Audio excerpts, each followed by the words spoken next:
Hello बच्चों, मैं दीक्षा श्रीवास्तव। आज मैं आप लोगों को क्लास 12 की चैप्टर 13 की एक्सरसाइज 13.2 का क्वेश्चन नंबर 11 पढ़ाऊंगी। अगर आप लोगों को मेरा वीडियो पसंद आता है तो प्लीज़ लाइक, शेयर और सब्सक्राइब करें।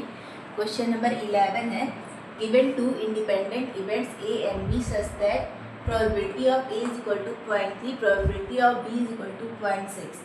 फाइंड करना है हमें probability of A and not B. तो probability of A and not B का मतलब क्या हुआ?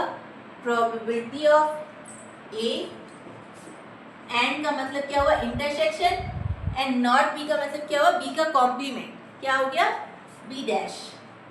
ठीक है, तो हमें फाइंड करना है probability of A intersection B events. हमें क्या दिया हुआ है? हमें दिया हुआ है कि जो ए और बी हैं वो इंडिपेंडेंट इवेंट्स हैं। तो हमने पढ़ा है कि अगर ए और बी इंडिपेंडेंट इवेंट हैं तो क्या क्या होता है? तो ए एंड बी डैश भी इंडिपेंडेंट इवेंट होते हैं, ए डैश एंड बी भी इंडिपेंडेंट इवेंट होते हैं, और A dash and B dash भी इंडिपेंडेंट इवेंट होते हैं। तो हमें क्या फाइंड करना है? A intersection B dash. तो यहाँ से क्या हुआ? ए और बी डैश भी क्या है? इंडिपेंडेंट इवेंट है। ठीक है, तो यहाँ पे हम लोग लिख लेंगे since A and B are independent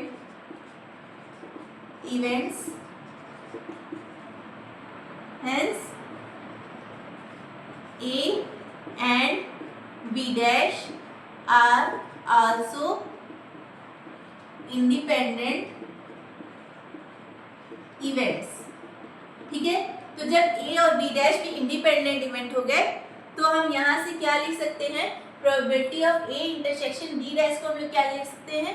probability of A into probability of B dash. ठीक है, ये लिख सकते हैं।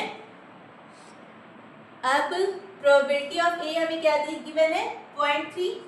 अब यहाँ पे हमें प्रोबेबिलिटी ऑफ बी दिया हुआ है, हमें क्या फाइंड करना है? Probability of B dash. तो ये क्या हो जाएगा? प्रोबेबिलिटी ऑफ बी डैश को हम लोग क्या लिख सकते हैं? 1 माइनस प्रोबेबिलिटी ऑफ बी। ठीक है, ये लिख सकते हैं। तो यहाँ से हो जाएगा 0.3 into 1 minus probability of B क्या है?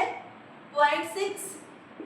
तो ये हो जाएगा 0.3, 1 माइनस 0.6 क्या हो जाएगा? 0.4। ठीक है, ये हो जाएगा 0.4। तो 0.3 इंटू 0.4 इंटू करोगे तो क्या आ जाएगा? 0.12। ठीक है, तो probability of A intersection B dash क्या आ जाएगा? 0.12। ठीक है,